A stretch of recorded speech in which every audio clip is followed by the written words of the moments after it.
Price cutting जितना है। Thank you please camera sir, thank you. Then at Nalanda World University और झारखंड इस पूरे परिसर में रोबोटिक सर्जरी का काम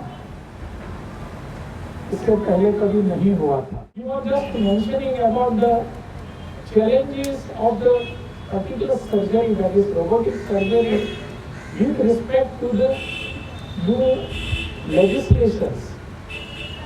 How these legislations and the robotic surgery.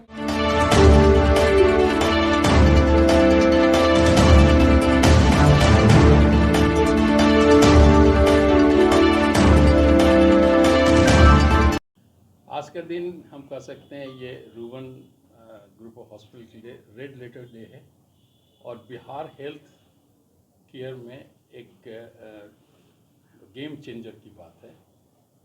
आज हम लोग गवर्नर साहब आए, वो सर्जिकल रोबोट मशीन का उद्घाटन रूबन हॉस्पिटल में किया।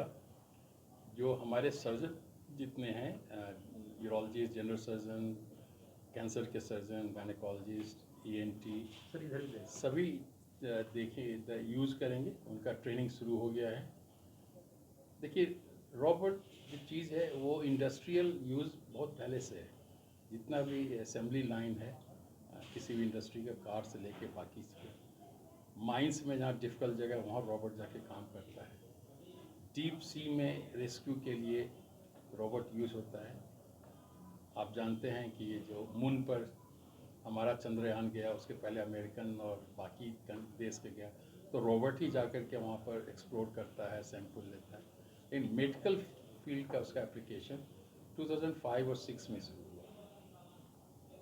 पहला आदमी रोबोट्स को यूज़ करने वाले डॉक्टर SS श्रीवास्तव, जो कार्डियक सर्जन है लॉस एंजलिस में, उन्होंने हार्ट पे शुरू किया। उसके बाद money Menon Henry Ford hospital में डेट्रॉयट में यूरोलॉजी में शुरू किया, प्रोस्टेट के लिए, ब्लैडर के लिए, किडनी के लिए, और धीरे धीरे वो अमेरिका में, यूरोप में बढ़ता चला गया। इंडिया में भी कुछ कॉर्पोरेट हॉस्पिटल्स में, मेट्रोपॉलिटन में था। वो मशीन बहुत कीमती, कॉस्टली था, 18 से 20 करोड़ एक मशीन का। और डेविंची का एक पेटेंसी पीरियड था। जैसे ही पेटेंसी पीरियड ख़त्म हुआ आज से 4 साल 5 साल पहले, तो बहुत से पहले से प्रोटोटाइप बनाए थे और वो मार्केट में आ गया।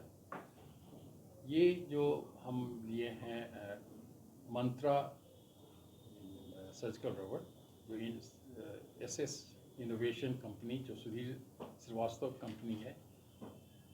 Doctor Sudhir Srivastava Los Angeles में कार्डियक सर्जन थे, 35 साल से सर्जन हैं। और अमेरिका में क्या, दुनिया में सबसे ज़्यादा रोबोटिक हार्ट सर्जरी का उनका रिकॉर्ड है। He has established hospital with the group of American and Indian doctors. लेकिन उन्हें लगा कि मैं ये इतना कॉस्टली जो है वो भारत में या डेवलपिंग कंट्री में नहीं होगा, तो बहुत पहले से वो वर्कआउट कर रहे थे। और डेविंची के ही इंजीनियर्स थे, mechanical engineer, software engineer, AI engineer, उन लोगों से मिल करके वो मंत्रा पे काम शुरू किया और इंडिया में आकर के 7 साल पहले शुरू किया। शुरू में उनको बहुत दिक्कत हो रहा था, क्योंकि स्पेयर उसके जो कंपोनेंट हो इंडिया में नहीं बन पा रहा था, तो इनका कॉस्ट कम नहीं हो रहा था। ही टुक इनिशिएटिव विद द इंजीनियर्स कि जो भी टूल मैन्युफैक्चरिंग कंपनीज हैं बिहार में, इंडिया में, उससे जाकर बोलते हमें ये चाहिए, ऐसा बनाओ। और धीरे धीरे 5 साल में वो डेवलप हुआ। और आज के दिन में मंत्रा में 80% जो कंपोनेंट हैं वो मेड इन इंडिया है, इसलिए प्राइस 1/3 हो गया। और आज ये करीब करीब एक MRI मशीन के 3 टेस्ला मशीन के बराबर का है। Now it is affordable. मुझे मंत्रा इनोवेशन, SS इनोवेशन 3 साल पहले कॉन्टैक्ट किया था कि हमारा ऐसा मशीन आ रहा है। डॉक्टर सुधीर रावल, जो मेडिकल डायरेक्टर हैं और सबसे इमिनेंट यूरो कैंसर के सर्जन हैं राजीव गांधी कैंसर हॉस्पिटल रोहिणी में, उनसे हम कांटेक्ट में 2-2.5 साल से थे। ही टोल्ड मी कि और आगे इसमें चेंजेस होगा और बदलाव होगा, और आज से 6 महीना पहले उन्होंने बोला कि इज़ अ परफेक्ट, और उनके थिएटर में हम जाके ऑपरेशन देखते रहे। देन आई डिसाइडेड कि हमें लाना है। मैं 96 में at age of and 46 years में इंग्लैंड से 17 साल के बाद आया। मैं कंसल्टेंट था, प्राइवेट प्रैक्टिस था, life was very good, children doing very well. तो जैसा श्रीवास्तव साहब ने सोचा वैसा हमने 96 में सोचा कि हम जो कर रहे हैं 17 साल में ज़िंदगी में सब कुछ देख लिए, वेस्ट का सुख लिए, क्यों नहीं ऐसा ही चीज़ हम अपने घर में अपने प्रांत में जाके करें जिससे लोगों को लाभ हो। और इमोशनल बात सिर्फ नहीं है, बात ये भी है कि यहाँ पर उसकी ज़रूरत है, यहाँ पर कंपटीशन नहीं है। तो पोटेंशियल जितना एक अंडर डेवलप जगह में है वहाँ डेवलप जगह में नहीं होता है। तो मैं इमोशन के साथ साथ अपने डेडिकेशन, फैमिली और गांव और प्रांत से मुझे ये भी लगा कि मैं जितना फास्ट ग्रो कर सकता हूँ पटना में जाकर के, बिहार में जाके, बाकी दुनिया में कहीं नहीं कर सकता हूँ। सर, रोबोटिक सर्जरी जो है वो किन किन क्षेत्रों में, कौन से सर्जरी में काम करती है? देखिए, शुरू में रोबोटिक सर्जरी जो हुआ था पेल्विक सर्जरी की वजह, प्रोस्टेट के लिए और ब्लैडर के लिए जो नीचे पेल्विस होता है, अब कार्डियक सर्जरी में। जी। अब जब लोगों का एक्सपीरियंस बढ़ रहा है और कॉस्ट भी कम हुआ है, तो आज किडनी का ऑपरेशन भी कर सकते हैं, ट्रांसप्लांट भी यूज़ कर सकते हैं, कैंसर लीवर का है, कैंसर किसी और ऑर्गन का है उसमें कर सकते हैं। जिस तरह से लेप्रोस्कोपी ओपन सर्जरी को अडॉप्ट किया और आज मेरे अस्पताल में 99% रूटीन ऑपरेशन लेप्रोस्कोपी होता है, आने वाले दिन में रोबोटिक सर्जरी लेप्रोस्कोपी को भी धीरे धीरे रिप्लेस कर देगा।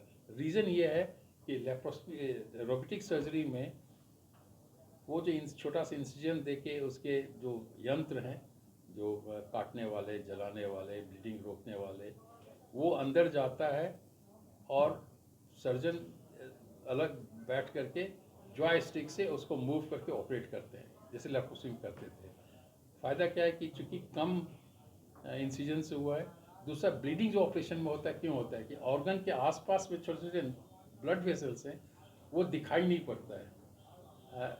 ये रोबोटिक सर्जरी में मंत्रा में आपको 3D रियल टाइम विजन आता है, हाईली डेवलप्ड विजन है, तो छोटा छोटा ब्लड वेसल दिखाई पड़ता है।